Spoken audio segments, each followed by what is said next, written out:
Hello दोस्तों, देखिए √2 बराबर 1.414 मान लिखा जाता है।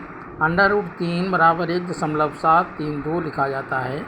कुछ बच्चे सोचते हैं कि ये मान निकलता कैसे है। आज हम आप लोगों को √2 और √3 का मान निकाल के दिखाते हैं कि इनका मान ये कैसे निकलता है।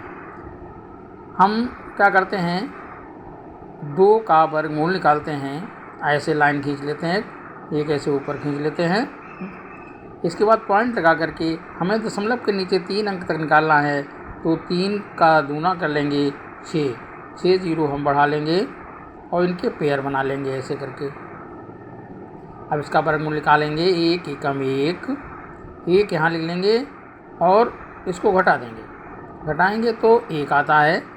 अब यहाँ पर 1 लिख करके इसको ऐड कर लेंगे तो यहाँ 2 हो जाते हैं। अब ये पूरे पॉइंट लगा हुआ है, यहाँ पॉइंट लगा देंगे। इसके बाद पूरे पेयर को उतार लेंगे इसे। अब ये हमारा भाग जाएगा 4 बार। 4 यहाँ लिख लेंगे, 4 यहाँ लिख लेंगे। 4 चौकू 16 और 4 दूनी 8 1 9। अब इसको ऐसे करके ऐसे लाइन खींच लेंगे। इसके बाद यहाँ 10 में 6 गए 4 रहे और 9 में 9 गया 0, यानी कि हमारे पास 4 बच गए हैं।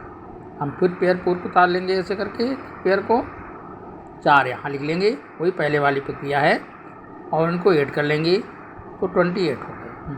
अब देखिए, हम अगर 2 बार देते हैं भाग तो ज़्यादा हो जाता है, तो हम 1 बार देते हैं। 1 यहाँ लिखते हैं और 1 यहाँ लिखते हैं। 1 एकम 1 अट्ठे 8 1 दूनी 2। इसके बाद इसको घटा लेते हैं पहले जैसे। 10 में से 1 गया 9 रहे, यहाँ पर 9 रह गए, 9 में 8 गया 1 रहा, और यहाँ 3 रह गए, 3 में 2 गए 1 रहा। ठीक है, फिर हम एक पेयर को उतार लेते हैं और 1 को यहाँ लिख करके ऐड कर लेते हैं, तो 2 8 2। अब देखिए, हम इसको 4 बार देते हैं। 4 को यहाँ लिखते हैं और 4 को यहाँ लिखते हैं, यहाँ से गुणा कर देते हैं। 4 चौकू 16 के 6 यहाँ से लगा 1, 4 दूनी 8 1 9 और 4 अट्ठे 32 के 2 यहाँ से लगे 3, 4 दूनी 8 9 10 11। इससे छोटा रहा।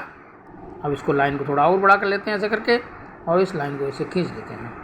घटाते हैं, 10 में 6 के 4 रहे, 9 में 9 गया 0।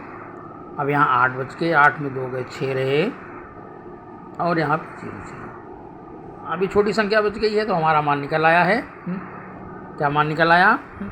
√2 बराबर 1.414। लो जी, मान समझ में आ गया। इस तरह से हम मान को लिखते हैं। अब तो बात समझ में आ गई होगी √2 का मान ऐसे कैसे होता है। इसी प्रकार से √3 का भी निकालते हैं हम। इसी प्रकार √3 का निकाल के दिखाते हैं। देखो,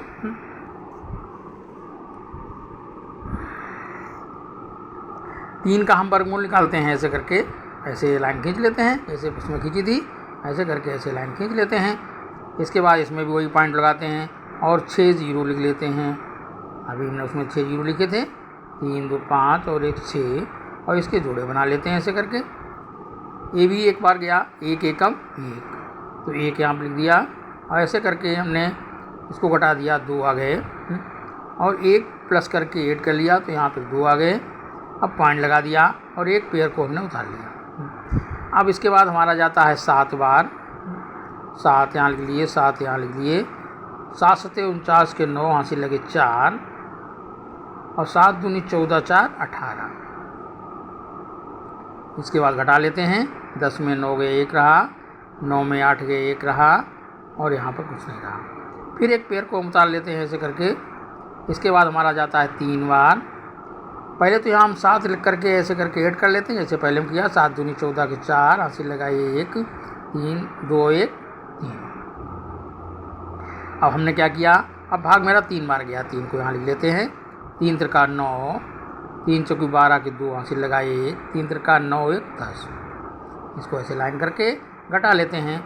10 में से 9 गया 1 रहा, 9 में से 2 चले गए 7 रहे। इसके बाद यहाँ पर 0 रह गया है, तो यहाँ पर कुछ नहीं बचा। अगले पेयर को हम फिर उतारते हैं ऐसे करके, और यहाँ पर 3 लिख लेते हैं, इनको ऐड कर लेते हैं।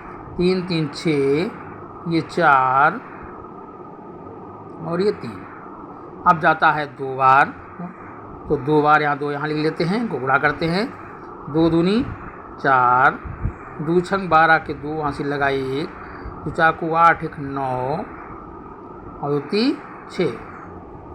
देखो 10 में से 4 गए 6 रहे, 9 में से 2 गए 7 रहे और यहाँ पर कुछ नहीं रहा, तो यहाँ से दाई ली 10 हो गए, 10 में से 9 गया 1 रहा। लो जी, अब क्या √3 का मान इस पर वैसे ही निकला 1.732। इस तरह से √3 का मान मानते हैं और √2 का मानते हैं। आप लोगों को समझ में आया होगा कि √2 का मान 1.414 क्यों होता है और √3 का मान भी 1.732 क्यों होता है। √2 का मतलब होता है 2 का वर्गमूल, √3 का मतलब होता है 3 का वर्गमूल। ठीक है, अगर वीडियो को अच्छा लगा हो जल्दी से जल्दी जाइए मेरे चैनल को सब्सक्राइब कर लीजिए, वीडियो को लाइक कर दीजिए। धन्यवाद।